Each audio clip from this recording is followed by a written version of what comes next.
In today's video, I'm going to be walking you through how you can embed a PDF file in your Squarespace website. It's fast, free, and doesn't require any coding expertise.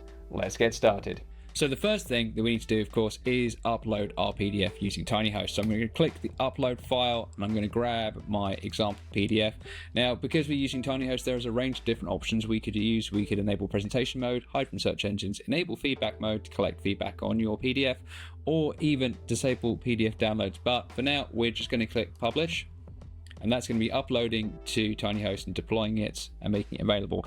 And it's this URL that we're going to be using first up. So I'm going to quickly click copy link, and then we're going to move over to Squarespace.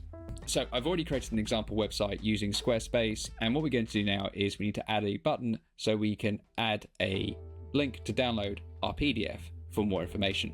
So I'm going to click edit, and then I'm going to edit the site header, and I'm going to add a button.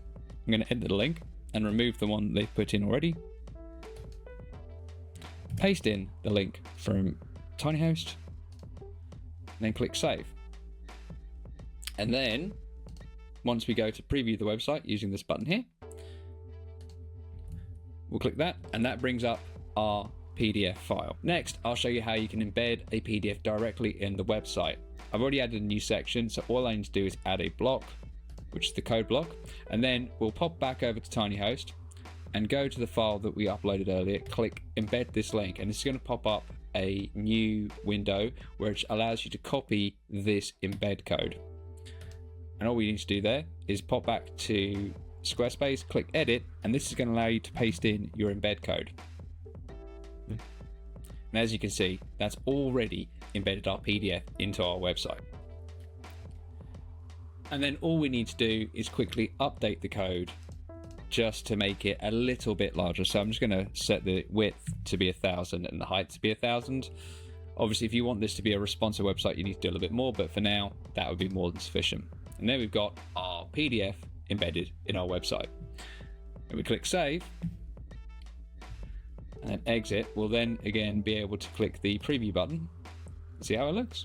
And there we go. Finally, I'm going to show you how you can link to a PDF using an image on Squarespace. So I've already created a section on our summer camp website. I'm going to add in an image, and then I'm going to upload an image for that one. That'll do.